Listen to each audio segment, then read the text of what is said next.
ನಮಗೆ ಎಲ್ರಿಗೂ ತಿಳಿದಿರೋ ಹಾಗೆ ಜೂನ್ 11 ಅಂದ್ರೆ ವಿಶ್ವ ಜನಸಂಖ್ಯೆ ದಿನ ಅಂತ ಆಚರಿಸ್ತಾರೆ. ಇದನ್ನ ಯಾಕೆ ಆಚರಿಸ್ತಾರೆ ಅಂದ್ರೆ ಲೈಕ್ ಆಲ್ಮೋಸ್ಟ್ ನಮಗೆ ಎಲ್ರಿಗೂ ಗೊತ್ತು ನಮ್ಮ ಪಾಪ್ಯುಲೇಷನ್ ಯಾವ ರೇಂಜಿಗೆ ರೀಚ್ ಆಗಿದೆ ಅಂತ. ಆಲ್ಮೋಸ್ಟ್ 1.46 ಬಿಲಿಯನ್ ರೀಚ್ ಆಗಿದೆ. ಇಷ್ಟು ವರ್ಷ ಚೀನಾ ದೇಶ ಪಾಪ್ಯುಲೇಷನ್ ಅಲ್ಲಿ ಫಸ್ಟ್ ಇತ್ತು, ಆದ್ರೆ ಇವಾಗ ಅವ್ರನ್ನ ಮೀರಿಸಿ ನಾವೇ ಫಸ್ಟ್ ಹೋಗ್ತಿದೀವಿ. ಆ ರೀತಿ ನಮ್ಮ ಪಾಪ್ಯುಲೇಷನ್ ಬೆಳೀತಾ ಇದೆ. ಸೊ ಇದರಿಂದ ಏನು ಅಂದ್ರೆ ನಿಮ್ಗೆಲ್ಲ ಲೈಕ್ ಕಾಮನ್ ಪೀಪಲ್ ಅನ್ಸ್ಬೋದು ಜನಸಂಖ್ಯೆ ಜಾಸ್ತಿ ಆಗೋದ್ರಿಂದ ಏನ್ ಪ್ರಾಬ್ಲಮ್, ಅದರಿಂದ ಏನು ಲೈಕ್ ಸರ್ಕಾರ ಯಾಕೆ ಜನಸಂಖ್ಯೆನ ಜಾಸ್ತಿ ಮಾಡಬೇಡಿ, ಲೈಕ್ ನಾವಿಬ್ರು ನಮಗಿಬ್ಬರು ನಾವಿಬ್ಬರು ನಮಗೊಬ್ಬರು ಅಂತ ಥೀಮ್ ಕೊಡ್ತಿದೆ ಅಂತ ನಿಮ್ಗೆಲ್ಲ ಅನ್ಸ್ಬೋದು. ಯಾಕೆಂದ್ರೆ ಹೆಂಗ್ ಜನಸಂಖ್ಯೆ ಜಾಸ್ತಿ ಆದಂಗೆಲ್ಲ ನಾವು ನಮ್ಮ ಕ್ವಾಲಿಟಿ ಆಫ್ ಲೈಫ್ ನ ಕಳ್ಕೋಬೇಕಾಗುತ್ತೆ. ಎಜುಕೇಶನ್ ಇರ್ಬೋದು, ಎನ್ವೈರ್ಮೆಂಟ್ ಇರ್ಬೋದು, ಈವನ್ ವೆಜಿಟೇಬಲ್ಸ್ ಅಲ್ಲಿ ಇರ್ಬೋದು, ಫ್ರೂಟ್ಸ್ ಅಲ್ಲಿ ಇರ್ಬೋದು. ಸೊ ಎಲ್ಲದರಲ್ಲೂ ಕ್ವಾಲಿಟಿ ಕಳ್ಕೋಬೇಕಾಗುತ್ತೆ ಜನಸಂಖ್ಯೆ ಜಾಸ್ತಿ ಆಗೋದ್ರಿಂದ. ಸೊ ಈ ನಿಟ್ಟಿನಲ್ಲಿ ನಮ್ಮ ಸರ್ಕಾರ ಜನಸಂಖ್ಯೆನ ಕಮ್ಮಿ ಮಾಡಿ ಸೊ ನಾವು ಕ್ವಾಲಿಟಿ ಆಫ್ ಲೈಫ್ ನ ಲೀಡ್ ಮಾಡ್ಬೋದು ಅಂತ ಎವ್ರಿ ಇಯರ್ ಜೂನ್ 11ನೇ ತಾರೀಕು ಈ ವಿಶ್ವ ಜನಸಂಖ್ಯೆ ದಿನವನ್ನು ಆಚರಿಸಿ ಒಂದೊಂದು ಥೀಮ್ ನ ಕೊಡ್ತಾರೆ. ನಾನು ಆಗ್ಲೇ ಹೇಳ್ದಂಗೆ ಒಂದ್ ವರ್ಷ ಥೀಮು ನಾವು ಇಬ್ಬರು ನಮಗಿಬ್ಬರು, ಇಲ್ಲ ಇನ್ನೊಂದು ವರ್ಷ ಥೀಮು ಅಂದ್ರೂ ಜನಸಂಖ್ಯೆ ಜಾಸ್ತಿ ಆಗ್ತಿತ್ತು ಅಂತ ನಾವಿಬ್ಬರು ನಮಗೊಬ್ಬರು ಅಂತ ಕೊಟ್ರು. ಅದೇ ರೀತಿ ಈ ವರ್ಷ 2025 ಅಲ್ಲಿ ವಿಶ್ವ ಜನಸಂಖ್ಯೆ ದಿನಕ್ಕೆ ಥೀಮ್ ಲೈಕ್ ಎಂಪವರಿಂಗ್ ಯಂಗ್ ಜನರೇಷನ್ಗೆ ಪಾಪ್ಯುಲೇಷನ್ ಬಗ್ಗೆ ಅರಿವು ಮೂಡಿಸಿದ್ರೆ ಅವರಿಂದ ನಮಗೆ ರಿಸಲ್ಟ್ ಬರ್ಬೋದು ಅನ್ನೋ ನಿಟ್ಟಿನಲ್ಲಿ ಈ ವರ್ಷ ಆಚರಿಸ್ತಿದ್ದಾರೆ. ಸೊ ಇದು ಲೈಕ್ ವಿಶ್ವ ಜನಸಂಖ್ಯೆ ದಿನದ ಬಗ್ಗೆ ಆಯ್ತು. ಸೊ ಇದನ್ನ ನಾವು ಪಾಪ್ಯುಲೇಷನ್ ಹೆಂಗ್ ತಡೆಯಬೇಕು ಅಂದ್ರೆ ಆಬ್ವಿಯಸ್ಲಿ ನಮಗೆ ಕಾಂಟ್ರಾಸೆಪ್ಟಿವ್ ಬಗ್ಗೆ ಇಲ್ಲ ಫ್ಯಾಮಿಲಿ ಪ್ಲಾನಿಂಗ್ ಬಗ್ಗೆ ಎಲ್ಲ ನಾಲೆಜ್ ಇರಬೇಕು. ಸೊ ಈ ನಾಲೆಜ್ ಆಬ್ವಿಯಸ್ಲಿ ನೀವು ನಿಮ್ ಗೈನಕಾಲಜಿಸ್ಟ್ ನ ರೀಚ್ ಆದ್ರೆ ಅವ್ರು ನಿಮ್ಗೆ ಎಕ್ಸ್ಪ್ಲೈನ್ ಮಾಡ್ತಾರೆ ನೀವು ಯಾವ ರೀತಿ ಕಾಂಟ್ರಾಸೆಪ್ಟಿವ್ ನ ಯೂಸ್ ಮಾಡ್ಕೊಂಡು ನೀವು ಮಕ್ಕಳಾಗೋದನ್ನ ತಡೆ ಹಿಡಿಬಹುದು ಅಂತ. ಆದ್ರೆ ನಾನಿವತ್ತು ಅದ್ರ ಬಗ್ಗೆ ನಿಮ್ಗೆ ಎಕ್ಸ್ಪ್ಲೇನ್ ಮಾಡ್ತೀನ, ಯಾಕಂದ್ರೆ ಅದು ಪರ್ಟಿಕ್ಯುಲರ್ ಪರ್ಸನ್ಗೆ ನಿಮ್ ಗೈನಕಾಲಜಿಸ್ಟ್ ನಿಮ್ ಪ್ರಕೃತಿ ಬಗ್ಗೆ ಹೇಳಿದಾಗ ಮಾತ್ರ ಅದು ಅರಿವಾಗುತ್ತೆ. ಯಾಕಂದ್ರೆ ಕೆಲವೊಂದು ಮೆಡಿಸಿನ್ಸ್ ಕೆಲವೊಬ್ಬರಿಗೆ ಸೆಟ್ ಆಗಲ್ಲ, ಕೆಲವೊಂದು ಟ್ರೀಟ್ಮೆಂಟ್ ಕೆಲವೊಬ್ಬರಿಗೆ ಸೆಟ್ ಆಗಲ್ಲ. ಸೊ ಅದ್ರ ಬಗ್ಗೆ ಬಿಟ್ಟು ನೀವು ನಿಮ್ ಗೈನಕಾಲಜಿಸ್ಟ್ ಅಪ್ರೋಚ್ ಆಗಿ ಅದ್ರ ಬಗ್ಗೆ ವಿಚಾರಿಸಬಹುದು. ನಮ್ ಆಯುರ್ವೇದದ ಪ್ರಕಾರ ನಾನು ಆಯುರ್ವೇದ ಡಾಕ್ಟರ್ ಆಗಿರೋದ್ರಿಂದ ಸಮ್ ಹೋಮ್ ರೆಮಿಡೀಸ್ ನೀವು ಅಂದ್ರೆ ಇವಾಗ ಎಲ್ಲರೂ ಆಪರೇಷನ್ಗೆ ಅಫೋರ್ಡಬಲ್ ಇರಲ್ಲ, ಇನ್ನೊಂದು ಎಲ್ಲಾ ಮೆಡಿಸಿನ್ಸ್ ಎಲ್ರಿಗೂ ಸೆಟ್ ಆಗಲ್ಲ, ಅದರಿಂದ ನಿಮ್ಗೆ ಸೈಡ್ ಎಫೆಕ್ಟ್ಸ್ ಆಗ್ಬೋದು.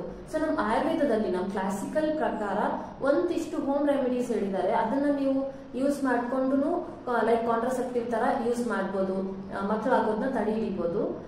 ಅದ್ರಲ್ಲಿ 2 ಮೆಥಡ್ಸ್ ಇದೆ. ಒಂದು ಓರಲಿ ತಗೊಳ್ಳೋದು, ಇನ್ನೊಂದು ನೀವು ಎಕ್ಸ್ಟರ್ನಲಿ ಯೂಸ್ ಮಾಡೋದು. ಇವನ್ ನಾವು ಮೆಡಿಕಲ್ ಟರ್ಮ್ಸ್ ಹೋದ್ರೂ ಸೇಮ್ ಪ್ಯಾಟರ್ನ್ ಫಾಲೋ ಮಾಡ್ತಾರೆ.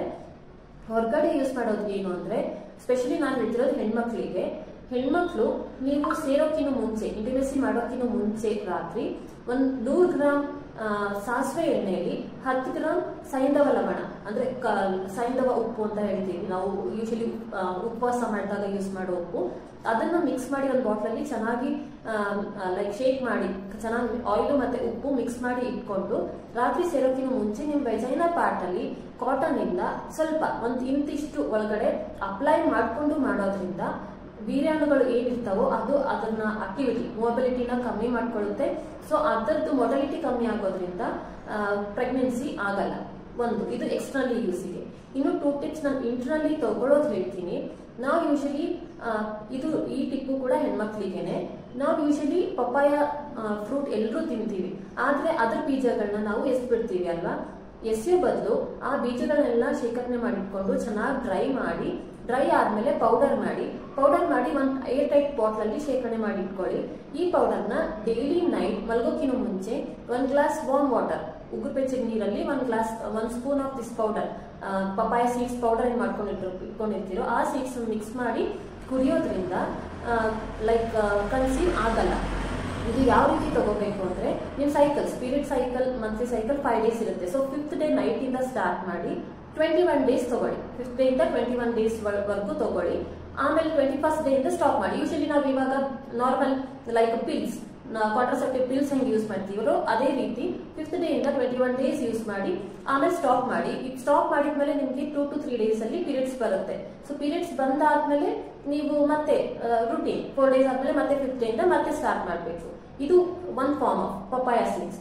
ಇನ್ನೊಂದೇನು ಅಂದ್ರೆ ನಿಮಗೆ ಗ್ರಂಥಿಗೆ ಅಂಗಡಿಯಲ್ಲಿ ಹೋಗ್ತಿದ್ರೆ ಏರಂಡ ಬೀಜ ಅಂತ ಸಿಗುತ್ತೆ, ನಮ್ಮ ಆಯುರ್ವೇದದ್ದು ಕೊಡ್ತಾರೆ.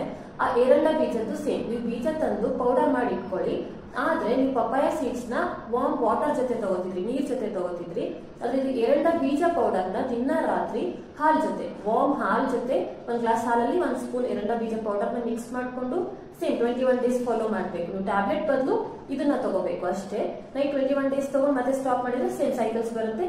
ಆದ್ರೆ ಇದರಿಂದ ಉಪಯೋಗ ಏನು ಅಂದ್ರೆ, ಯೂಶಲಿ ನೀವು ಟ್ಯಾಬ್ಲೆಟ್ಸ್ ತಗೊಳ್ಳೋದ್ರಿಂದ ನಿಮ್ಗೆ ಸೈಡ್ ಎಫೆಕ್ಟ್ಸ್ ಆಗುತ್ತೆ, ಹಾರ್ಮೋನಲ್ ಇಂಬ್ಯಾಲೆನ್ಸ್ ಆಗುತ್ತೆ, ಎಲ್ಲ ಲೈಕ್ ದುಷ್ಪರಿಣಾಮಗಳು ನಿಮ್ಮ ಬಾಡಿನಲ್ಲಿ ಪರಿಣಾಮ ಆಗುತ್ತೆ. ಆದ್ರೆ ಇದು ಲೈಕ್ ಈ ಬೀಜಗಳು ಯೂಸ್ ಮಾಡ್ಕೊಂಡು ನೀವು ಕಾಂಟ್ರಾಸೆಪ್ಟಿವ್ ಮೆಥಡ್ ಫಾಲೋ ಮಾಡೋದ್ರಿಂದ ನಿಮ್ಗೆ ಯಾವ ರೀತಿ ನಿಮ್ಮ ಬಾಡಿಗೆ ಸೈಡ್ ಎಫೆಕ್ಟ್ಸು ಆಗಲ್ಲ. ಪ್ಲಸ್ ನೀವು ಯಾವಾಗ ನಿಮಗೆ ಮಗು ಬೇಕು ಅನ್ನಿಸಿದಾಗ ಇದನ್ನ ತಗೊಳ್ಳೋದು ಸ್ಟಾಪ್ ಮಾಡಿಬಿಟ್ರೆ ನೀವು ಆರಾಮಾಗಿ ಕನ್ಸೀವ್ ಆಗ್ಬೋದು. ಸೊ ಈ ಚಿಕ್ಕ ಟಿಪ್ಸ್ ಅಬೌಟ್ ಹೋಮ್ ರೆಮಿಡಿ ನಿಮ್ಗೆ ಹೆಲ್ಪ್ಫುಲ್ ಆಗುತ್ತೆ ಅನ್ಕೊಂತೀನಿ. ಧನ್ಯವಾದ.